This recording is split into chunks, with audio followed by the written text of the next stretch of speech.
안녕하세요. 라라북스입니다. 여기 가난한 두 명의 사람이 있습니다. 한 명은 하루에 주어진 일에 열심히 하지만 왜 나는 되는 게 없냐고 내 신세를 한탄하며 인생을 보내고 있습니다. 하루 업무에만 매진하기 때문에 내가 무슨 생각을 하고 있는지는 중요하지 않고 앞으로 이 일상이 바뀔 수 있는 방법이 없다고 생각하죠.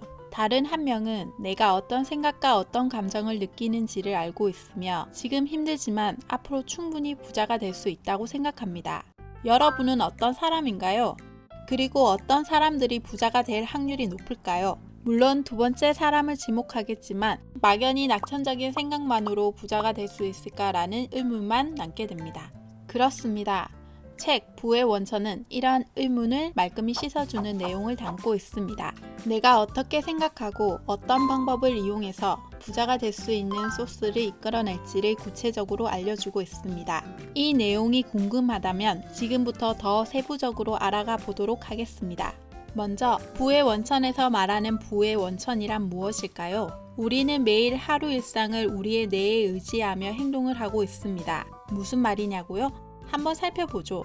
아침에 일어난 철수는 어제와 같이 회사에 가기 위해 씻으러 갑니다. 세수를 하고 양치질을 하고 머리를 감습니다. 황급히 옷을 입고 자신의 차를 타고 회사로 가죠. 도로가 조금 정체되긴 하지만 매일 같은 길이라 운전이 어렵지 않습니다. 자, 여기까지 누군가의 아침 일상을 살펴보며 알 수 있듯이 우리가 씻고 운전하는 건 우리의 뇌가 우리의 몸을 자동적으로 움직일 수 있도록 설정해 놨습니다. 분명 우리가 처음에 양치질을 하거나 운전을 했을 때에는 어떤 식으로 움직여야 할지를 몰랐을 텐데 말이죠.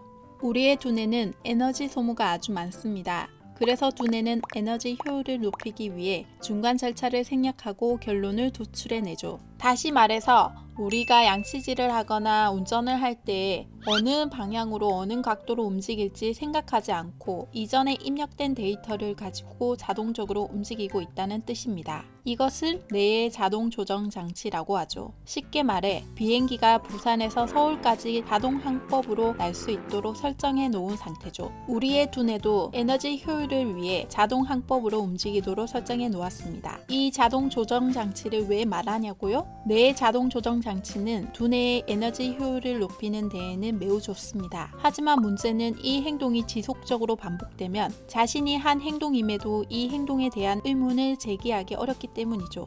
그래서 문제에 대한 인식을 하기 힘들며 자신이 지금까지 살아온 대로 살아간다는 뜻입니다. 변화에 대해 생각하지 않으며 변화에 대해서도 매우 부정적이죠. 새로운 환경은 내가 위협으로 간주하고 스트레스로 작용하기 때문입니다. 하지만 기쁜 소식이 있습니다. 뇌의 신경 경로를 재배치하면 누구나 자신의 생각을 통제해서 긍정적으로 변화가 가능합니다. 이것은 뇌의 신경 가소성이라는 특성 때문인데요. 신경 가소성이란 내가 플라스틱처럼 언제든 변형이 가능하다는 뜻으로 언제든지 생각을 변화시킬 수 있습니다. 나는 나이가 많아서 생각이 바뀌지 않아 라는 말은 잘못된 말이죠. 노년기에는 신경 경로의 활동성이 약간 감소하기는 하지만 뇌신경 가소성은 유지한다고 합니다. 여기서 말하는 부의 원천은 신경 가소성을 이용한 뇌의 힘이며 이 힘은 논리적 사고만을 말하는 게 아니라 감정, 육감, 생각을 통합적으로 하는 능력을 말합니다. 신경 가소성을 바탕으로 부의 원천에서 말하는 소스의 주요 목표는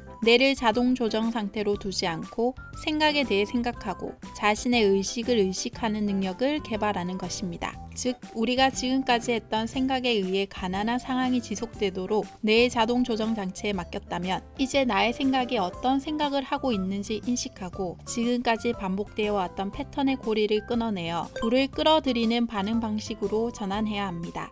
여기 하나의 실험이 있습니다. 1979년 80대 노인들에게 추억 여행을 할 수 있는 기회가 생겼습니다. 연구진들은 실험군인 노인들을 90가구와 1950년대의 라디오 프로그램을 틀어 노인들이 20년 전에 살았던 환경에서 지내도록 했습니다. 반면 대조군은 같은 환경에서 지내게 했지만 1959년에 있었던 일을 회상하게만 했습니다. 이들은 어떻게 되었을까요?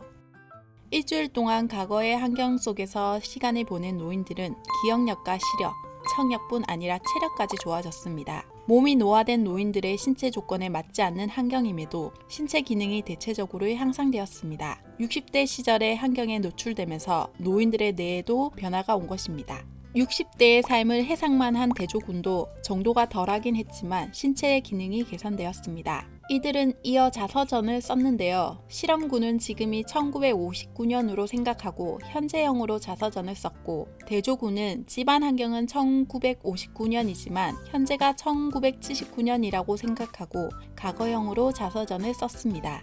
실험군은 유연성과 민첩성이 크게 향상되었고 지능지수는 66%나 높아졌으며 대조군은 44%나 높아졌습니다. 이뿐만이 아니었습니다. 실험군이 실험에 참여하기 전에 찍은 사진과 참여 후에 찍은 사진을 일반 사람들에게 보여주자 참여 후에 찍은 사진이 더 젊어 보인다고 답했습니다. 이와 같은 실험은 BBC 프로그램 영원스에서 똑같이 재현되었는데 여기서도 긍정적인 결과를 얻었다고 합니다. 이 실험에서 알 수 있듯이 사고방식에 따라 뇌에 큰 영향을 줍니다. 내가 현재를 젊다고 생각하며 사느냐, 아니면 젊음은 과거였다고 생각하느냐. 여러분은 어떤 쪽으로 생각하며 살고 있나요? 엘렌 랭어 교수는 이 실험을 통해서 우리를 울타리에 가두는 것은 신체적인 자아가 아니라 신체적인 한계를 믿는 우리의 사고방식이라고 결론 지었습니다. 아직도 신경가소성에 대해 이해하지 못하는 분들을 위한 하나의 일화가 있습니다. 신경가소성 분야의 권위자인 교수가 작가의 동료에게 어제 점심때 무엇을 먹었는지 물어보았습니다. 동료는 잠시 생각을 하더니 기억이 났는지 어제 먹은 점심에 대해 답했습니다. 이에 교수는 이렇게 말했습니다. 그게 바로 신경가소성이에요. 기억을 떠올리기만 했는데도 어제 먹은 점심과 관련된 세포 간 연결이 강화되었을 겁니다. 쉽게 말해 뇌는 컴퓨터의 하드웨어이고 정신은 소프트웨어입니다. 우리는 소프트웨어를 업그레이드해 데이터를 바꾸는 프로그래머이자 하드웨어를 조정하는 기술자입니다. 컴퓨터에 동력을 공급할 수 있고 무엇을 먹고 마시고 어떻게 운동하고 누구와 소통하고 어디에서 어떻게 살지 선택한 뒤 그에 따라 에너지를 보낼 곳을 결정합니다. 우리는 소스의 건축가이자 디자이너이며 관리자입니다. 이것이 바로 신경가소성이 작동하는 과정입니다. 우리는 인생에서 많은 시련과 아픔을 겪습니다. 과거의 상처에서 벗어나는 건 힘든 일이지만 이를 내버려 두면 계속 과거에 묶여 살아야 합니다. 인간의 뇌는 수많은 사건과 감정, 경험에 의해 진화하고 발전하기 때문에 이를 인지하고 경험에 대처하는 방식을 통제해야 합니다. 하지만 뇌의 구조를 바꿀 수 있는 보편적인 방법은 없다고 합니다. 작가는 말합니다. 이것 하나는 확실하다. 이미 예상하고 있겠지만 새로운 신경통로를 만들기는 아주 어렵다. 처음에는 부자연스럽게 느껴지지만 계속 노력해야 한다. 예전의 습관과 사고방식으로 되돌아가 예전의 신경통로가 다시 작동하게 내버려 두는 실수를 하게 될 수도 있다. 악기나 외국어 등의 새로운 기술을 배울 때 이제 됐다라는 느낌이 들다가도 다음날 다시 원점으로 돌아간 것처럼 느껴질 때도 있다. 뇌의 변화는 단계적으로 일어난다. 행동을 습관으로 만들고 습관을 유지하려면 행동이 자연스럽게 느껴질 때까지 노력해 신경경로를 튼튼하게 구축해야 한다. 튼튼한 신경경로는 나약한 신경경로보다 두껍고 더 강하게 연결되어 있다. 그러니 힘들어도 포기해서는 안 되며 타인이나 과거의 나와 지금의 나를 비교하느라 시간을 낭비하지도 말아야 한다. 지금 할 수 있는 것과 내가 원하는 미래의 모습에만 집중해야 한다. 고 말합니다. 마지막으로 뇌의 변화를 유도하는 데 가장 큰 효과를 발휘하는 활동 3가지에 대해 알아보겠습니다. 첫 번째, 새로운 경험. 여행을 떠나거나 새로운 기술을 배우거나 새로운 사람을 만나는 등 낯선 경험을 해라. 새로운 경험은 새로운 뉴런의 성장을 촉진한다. 두 번째, 유산소 운동. 유산소 운동은 뇌에 더 많은 산소를 공급하고 새로운 뇌세포의 분비를 촉진한다. 매일 만보를 걷고 일주일에 150분씩 유산소 운동을 하라. 세 번째, 정서적 자극.